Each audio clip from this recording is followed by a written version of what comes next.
Okay. Yeah. Okay. Hilchos Ishus Perek base. And now we're going to talk about more on the Ksubah.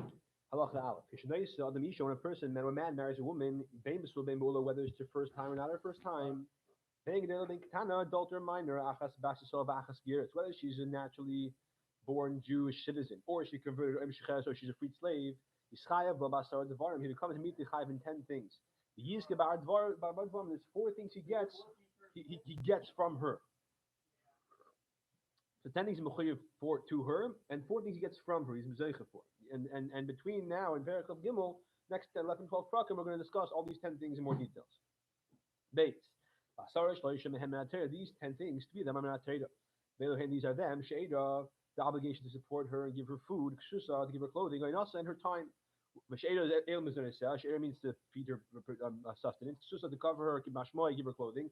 And her time, to have relations as normal people do. To be safe, the 7 other ones are based in hand. They're all things that Bezdin establishes a tnai. The first one is the basic obligation to pay the ksuba, the 100 or 200 zuz, depending on her status.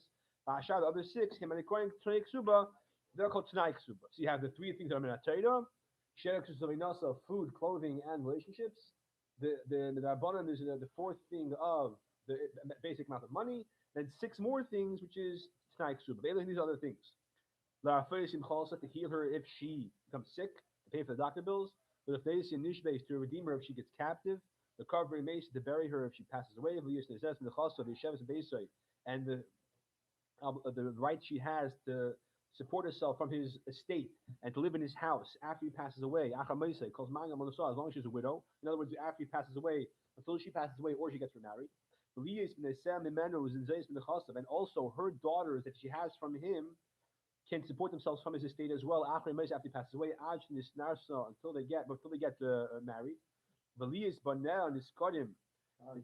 Rambam says yeah, sorry, thank you. It's funny the Rambam says which is erisin. After what? Good. So the point is erisin, which is funny because the husband, the father supports them. Once the guys who Makadish them, they can't get support from the husband, father's state anymore. The husband's not going to support them until the Suyin. Right. So it's funny that Rambam says in this Erusin rather than the Suyin. I don't remember okay, anyway. Until they get remarried, basically. The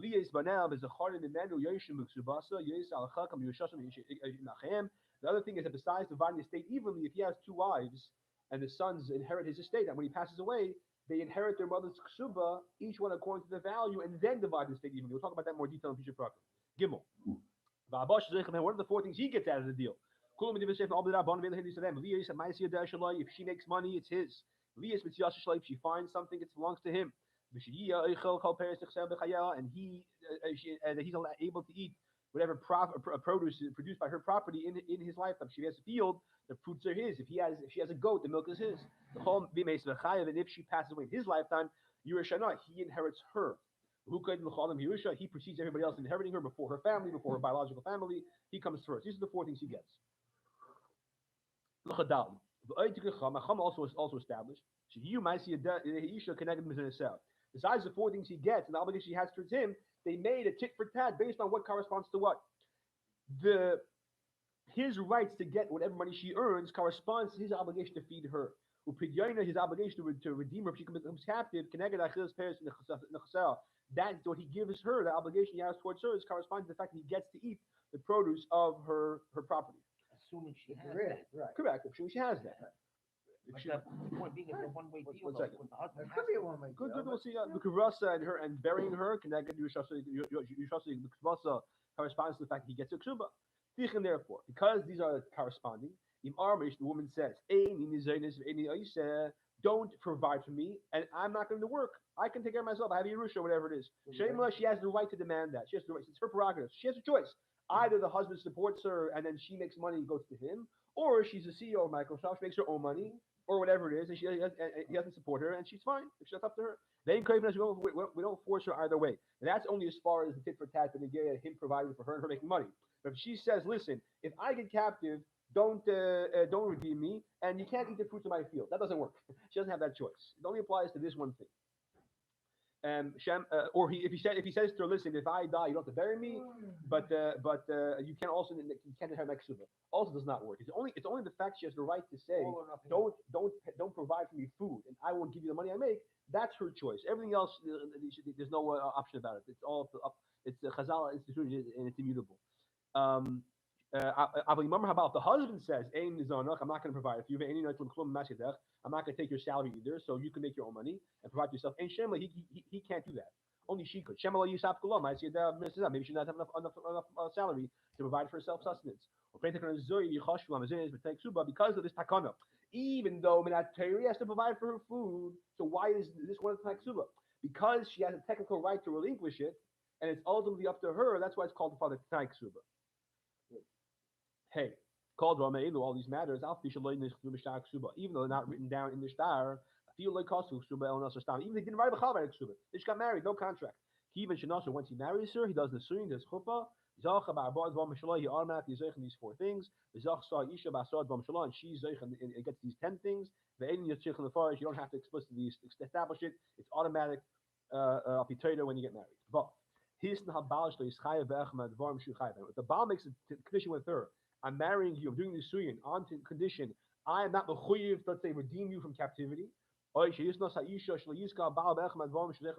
tie with him. You're not zeicha, let's say, in my Paris, for example, or in the my Ksuba, for example. The Tanai is established. The exception is 3 things that Tanai is ineffective. If you make a Tanai on them, Tanai Batal, the Tanai is irrelevant. I'm sorry. Yeah, Tanai Batal. Mainly these are the 3 things. Oinasa, to have relations. If Ksubasa, the basic amount of Ksuba, the 1 or 200 zuz. V'yushasa, and the fact that he gets to inherit her. Zayin Ketzad. His name in Isha She'ein Lo, he makes a time with his wife and says, I have no chiyuv to have relations with you. I'm going to be a parish. Tonight, his bottle, of course, they both agree, fine. But she can later say, I don't agree, and argument you agree to the Tanai, too bad, the Tanai is bottle. The Chayav and he's still Chayav in immolation. That's what Halacha. So his now mashkas because he makes it Tanai corresponding with the Torah obligated him, but any Tanai bottle, it's not a monetary issue. Therefore, according to the Rambam, doesn't work. Other Shem will argue, but the Quran doesn't work. She doesn't have leverage to be able to force the husband into these requirements. Because she can't say to him, I'll divorce you. Right. She can't. Yeah, that's right. She's not allowed to bring up the issue. So who enforces the husband to carry out these requirements? That's the method. So we'll learn about what happens if the husband doesn't want to. Yeah, we'll talk about it. Yeah. Ches. He's the because he makes a time with listen. I like you, but you're expensive. I'll do 150 instead of 200. Oh, you should cost of a Messiah or Meya Iksuba. Or he wrote the full amount. The cost for lawyers, and she wrote a receipt for receiving, let's say, $50 of it. She never did. She just did that because they agreed to reduce the amount. Tanai bottle again, the Tanai is bottle. He still owes the full amount. Chazal said, whoever diminishes from the 200 of a basula or 100 of a ba'ula, the Be'ila is a Bilas Nus, the Chazal do not allow that. Tess, Hisna, Ima Achashin Hasa, Frishi Shana.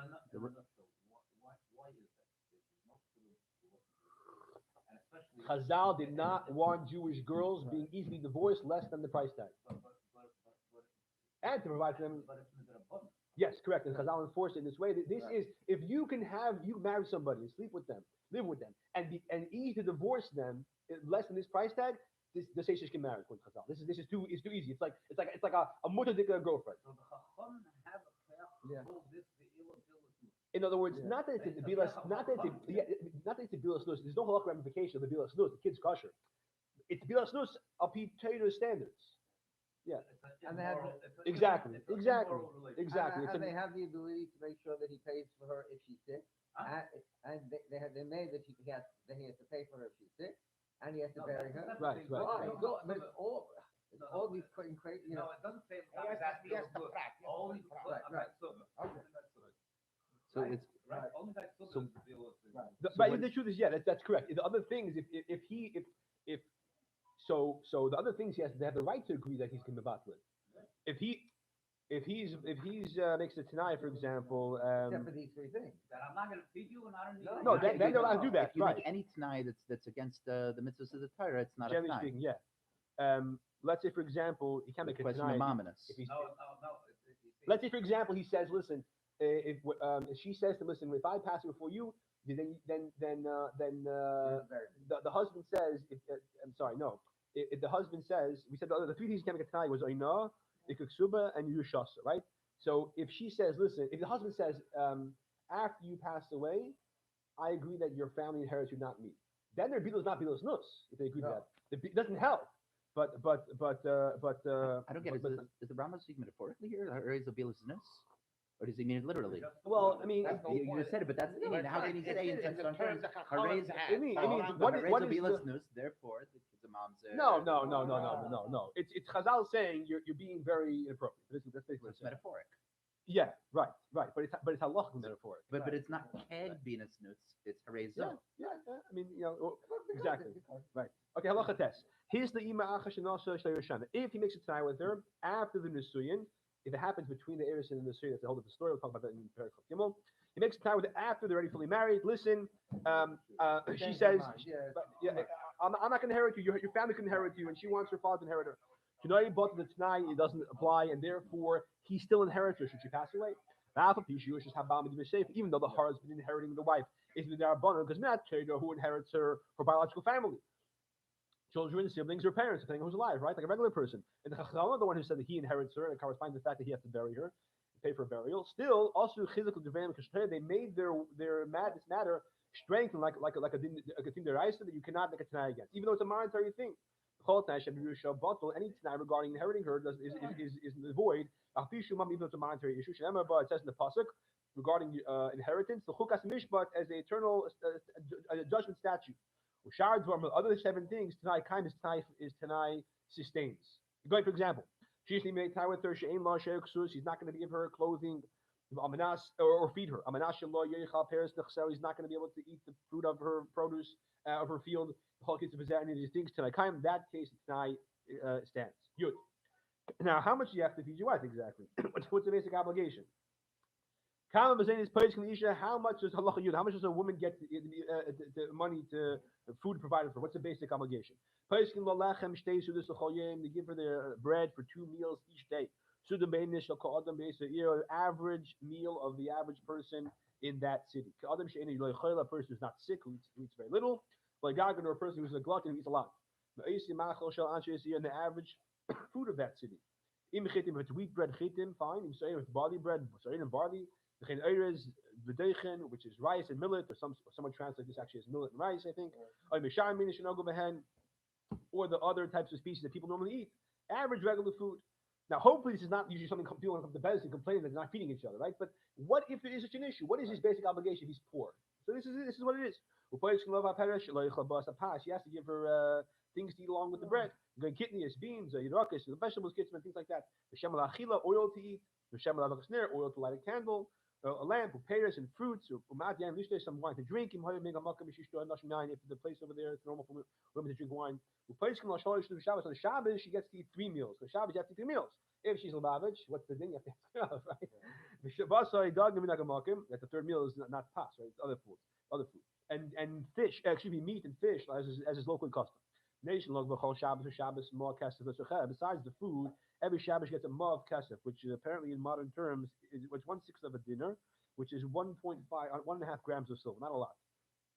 So if you're going prut on the chiba, a coin to do laundry, or the mercha to the bathhouse, and things like that, and that is the obligation.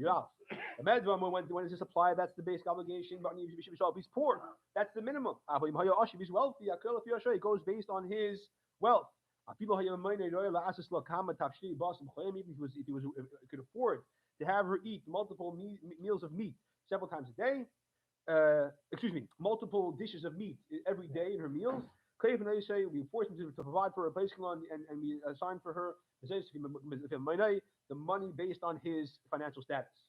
Now that's if he's more wealthy. What if he's very poor? He can't provide her the basic obligations that she needs as described in Halacha Yud.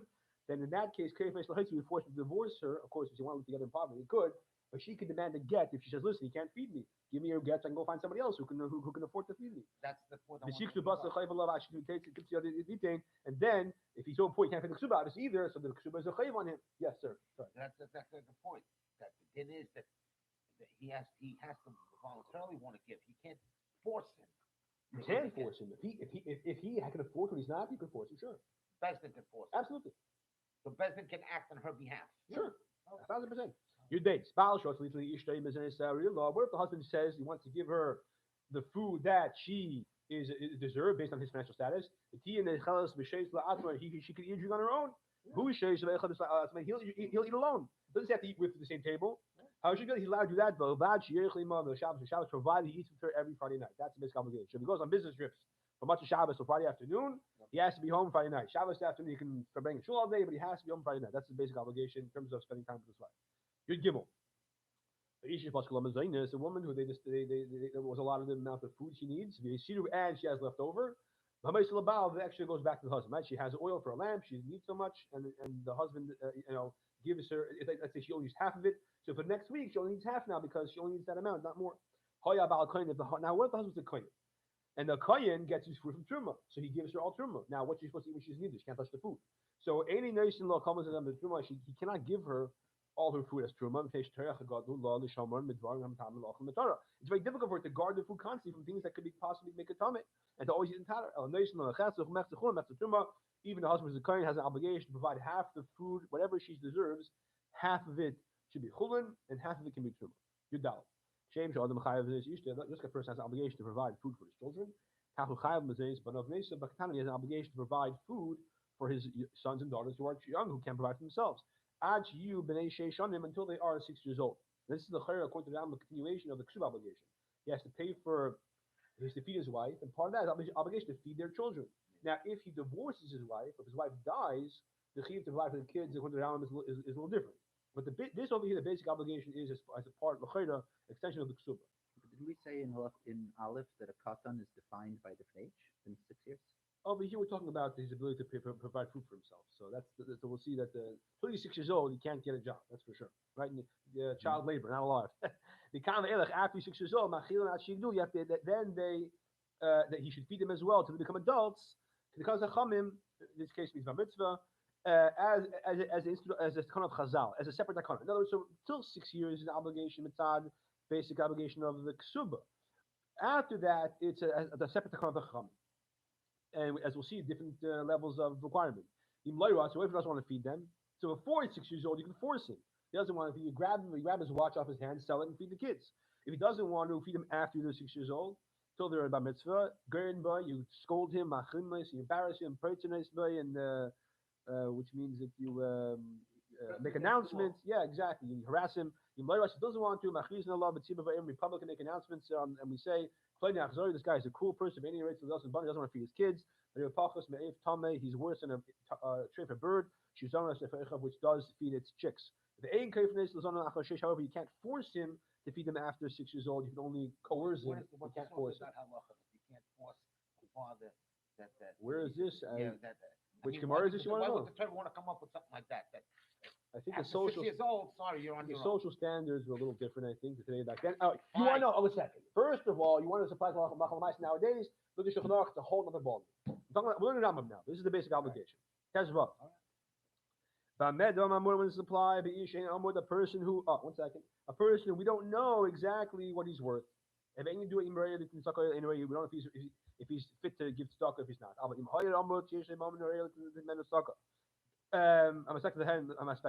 If we can evaluate his financial state as one which he has the money to potentially give them stucco, so that they should be sustained. Then we have the right to extract from because of stucco. And we can force them to provide for their money until they reach majority, until they reach become adults. But it's the chiyuv of giving stucco, which first and foremost is to your own kids. So you can force someone to get stucco if he's able to refuses to. So over here you can do them inside that. You can have him force him to feed his kids. But the thing is, if you don't know if he has money, you can't force him to start showing you his assets. If you know he has them, then he has to. You can force him. If you don't know, you can't force him. Anti Dilu, is that by the same definitions that okay? I don't think it applies to physical. I think it applies to the age of a mitzvah, whether they're physically mature or not. I think so. Mitzvah. Yeah. That's Zion. Now, what if the husband disappears? So who's supposed to feed his family? Someone who went to a different country. The woman shows him business, says, listen, my husband disappeared. Went on a business trip. I don't know when he's coming back. He didn't leave any food. So I want to sell his items. For the first 3 months, which I guess means basically 90 days. But when he leaves, ain't placing law the hand we do not establish give her food from his property. Shechazaka, it's an assumption. She ain't adam neach beis eikon. He doesn't leave the house empty of food. Kam ve'elach for his family. After that 90 days, placing lamazenis, then we do start giving her a allotment for food. If he had property, Bezin made the Bezin goes into his property. Meichem's going to sell. They sell it in order to provide for her food. You don't first start asking her to show how much she makes and so how much she needs to make the difference over there. By law, until we work with the assumption that she makes no money. If her husband shows up, he finds that he can prove that she made money. That the money's mine now because the whole entire time you were being fed off my estates. Now the money belongs to me. If she doesn't go to Bezdin. She went and sold on her own. Yeah, the sale is valid. You don't have to make an announcement regarding the property that she sold. Usually you do that when Bezdin says to sell someone's property to assure competitive bidding. You make an announcement, so everyone should get a good price. But in order to she just have to make a shvua that she needs the money and she doesn't have any food and any of her own money. I'm sorry? The fear here. She'ein beyadam mishul ba'ala, that it's not her husband's property. Right. She doesn't have anything from her. Right. Right. Right. Exactly. Right. So you're making a shua. Promise us there's no storehouse of wheat that you're just letting you're not using. Right. Until the husband comes and he makes taina and says, "Why'd you sell my gold watch or my field? You have food in the back of the house." Or for example, the husband passes away and she now wants to take her ksuba money. And to the Yerushim, we're going to say, we want to collect you 200 zuz. You spent 200 zuz or 100 zuz, let's say, of money when our father was overseas. So first, make a shvua to us that you did not use that money. That you were justifiable in selling that. And if you weren't justifiable, if you had your own food, you sold it to pocket the cash, we don't owe you 200 zuz, we only owe you 100 zuz now. So those are two cases where she has to make a shvua. The husband ties against her, or she comes to collect the ksuba. And the Yoshim over here are not necessarily her kid. Correct. Not yeah. They're his Yoshim. Yud Zayin. Just like Bezdin sells the property of the husband to provide for a woman whose husband went, what's the expression when he goes missing? Missing in action. Similarly, they sell his property to provide food for his young children. Again, but since the chiv of younger than 6 is more strong than older than 6, if they're older than 6 years old, you can't provide for them from his nechasim without him being present. Even though we can assume that he has the money. So in other words, it's not a chiv enough to go take something from him, extract the property, give it to them. It's not like at halva. That's not the case. It's just the chemish and the wait of a guy, a wealthy guy, normal guy, and then one day he goes crazy. Bez goes into his nechasim, and because if he goes crazy, he can't divorce his wife, right? Because he's a shaitan. So what should she do? How's she supposed to survive? He can't work. He can't divorce her. Automatically, if he's a shaitan, you don't need his rishus to get. But say he can't give a get. It has to be according to his exact answer. Since he's a shaitan, so therefore the whole din of get. The whole thing of him having power over the get doesn't apply. Of course he's a shaitan. So who gives the get? Bezdin. No, the husband has to give the get. He can't. No. That's exactly. She's not a guna. Exactly. Yeah. Right. Exactly. So over here, how she's supposed to provide for herself? A basi yard in the chas of Meichin. Bezdin goes to his estate and they sell off property to provide for him. They sell the property to feed his wife or his young son and daughter who are younger than 6 years old. My father's an instant, they provide for them. Yud Ches. There are some Ga'inim who teach that you did not sell the husband's property to provide food for a woman whose husband went overseas, or the husband passed away. In other words, you don't give her food to provide for her as either a woman whose husband went overseas or a mother who has the right to be, as we said, one of the things she's zeicha is that she has the right to be. One of the 10 things is she's provided from his estate as long as she's an almana in his house. But until she passes away, or gets remarried. So some say that if she wants to be provided because he passed away, or or he went overseas, only if she proves that she's owed by producing a shtar ksuba. If he doesn't have the shtar ksuba, she doesn't deserve any food. Why?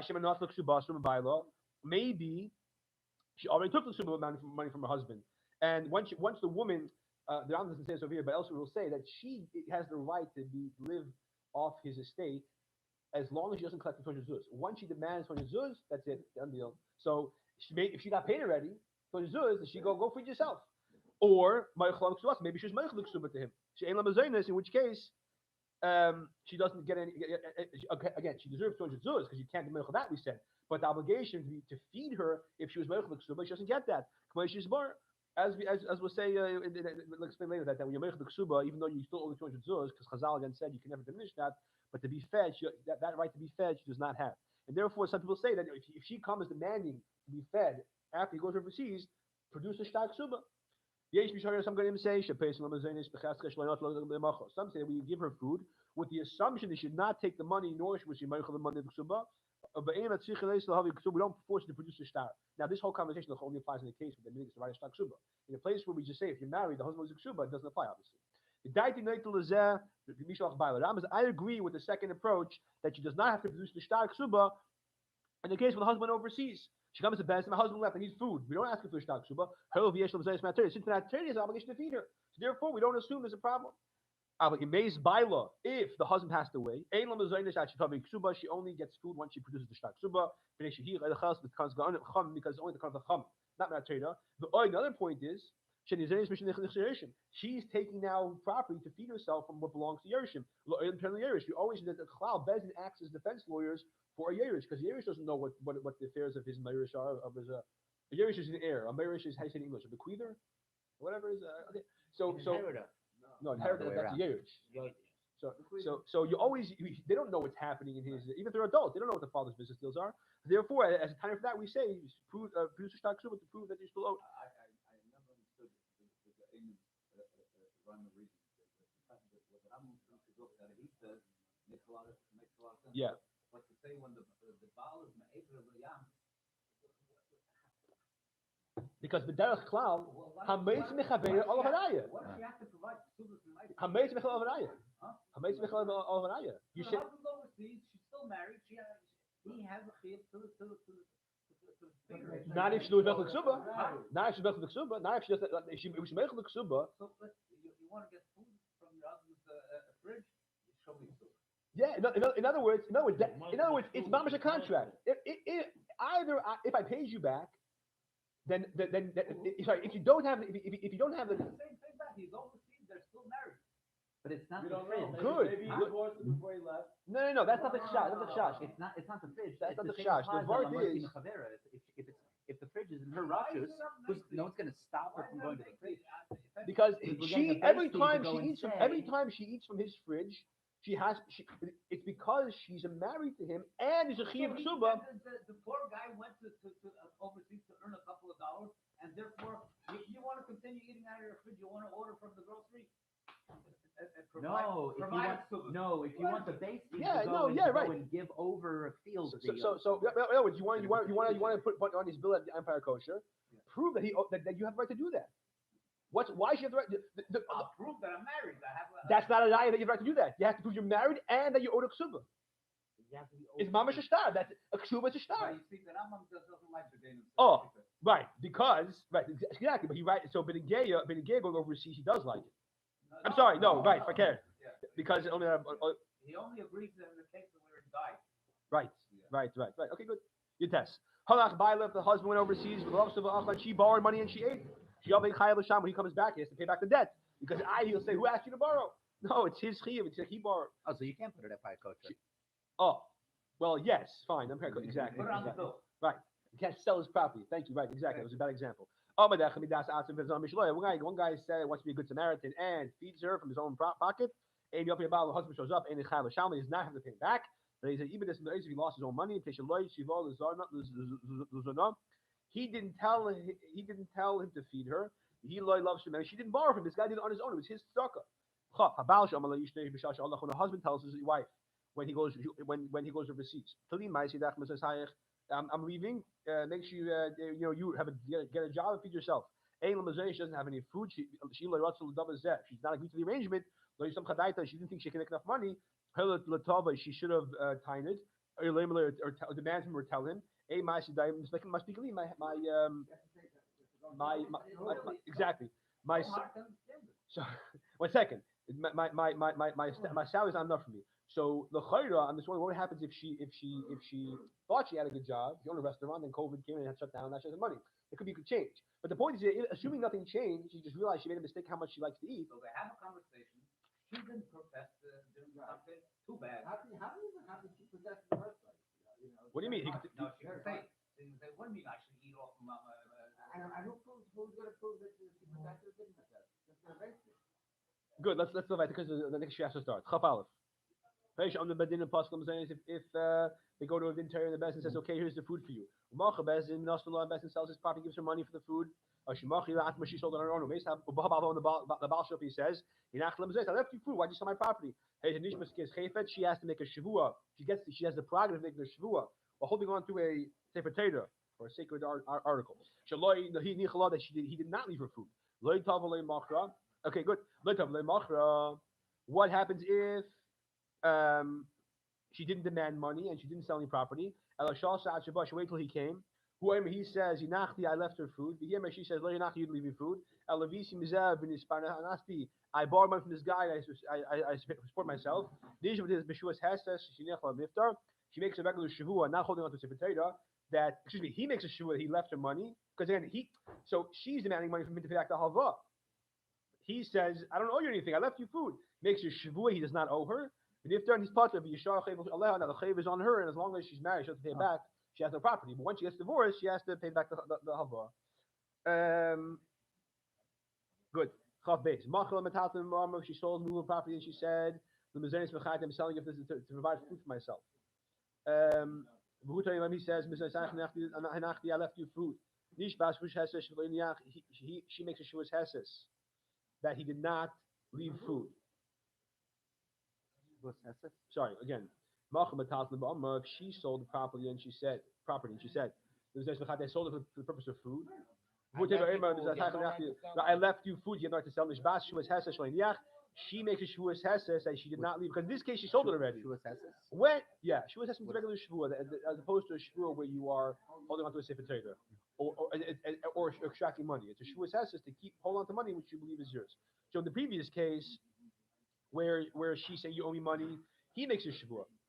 Over here, where he's saying you owe me money because you sold property and not to sell, so you have to give back to me, she makes a shvua because they're both just holding on to what they're saying is theirs. She didn't demand from him, no, she borrowed, no, she didn't sell anything. She worked very hard day and night and to provide for herself, and she says, listen, I deserve extra money for working so hard. She gets nothing because she worked hard and then they go after her. Okay. A person makes a nether from his wife and says, you cannot have enough from me. Meaning he makes a nether and says, I'm making a nether that if you he makes a nether, he says, you have no right to have enough from me. I'm forbidding my benefit upon you. What he says till this date, where he just says a with no end date. You wait 30 days. If the days of the nether finish before 30 days, let's say he said 29 days. Or they don't end, but he was matter his net after 30 days. Then good. If not, he has to divorce her and he owes her the ksuba because it's embarrassing for her that her husband makes such a net for her. 3 days she should provide for herself. One of his friends should provide for her whatever she needs beyond the basic sustenance. How's the nether even more than whatever is beyond the basic her salary. If her salary is not sufficient. Sorry, what? How's the nether kosher for the 30 days? No, because I can make a nether that you are forbidden to derive benefit from me. My property is also on you now. Unless I have a mitzvah d'oraita, as we said in the beginning. So able to, she's getting all kinds of enough from me. No, so those things nether is not relevant for. But let's say this way she can't benefit from anything else. So she can't, and that's embarrassing for her. Person makes a nether against his wife, and she can't eat any of the fruits. In other words, he says, if you eat tomatoes or meat, let's say, you can't have any benefit from my property. Wait 3 days. He also came more than that. he has to divorce her, give the ksuba. Even if makes neder, she can't eat the bad food. Even if she never has interest in eating, she never ate. After 3 days, you must divorce her, give ksuba, because it's embarrassing for a wife to have a neder hang over her head. After 3 days, it becomes public knowledge. Still 3 days, keep a secret. After you can't. If she makes a neder, she's not going to eat any kind of a certain kind of produce. Kiyum law, who as nidra, and he was kind of neder, but no, he heard about it. He did not. He wasn't paid for it. Didn't annul it. Another nazir, she became a nazir, and he did not. He was not paid for it. If he wants that she should be a wife to him and live with him, and without eating this produce or being a nazir who can't drink wine, then fine. If he says, "Any rights of Isha and Nadronis, I should not mind. I don't want to live with a woman who is a Nadronis. She's under neder obligation. Yates, he could divorce her. He must take a ksuba because it was his choice to make the neder. He chose not to. So if you want to divorce her, you decide you don't like the fact she doesn't drink wine. Fine, you pay the ksuba. He had the right to do b'mefer, but who came as he loves and he willingly was the kind, but therefore he has to pay the ksuba still.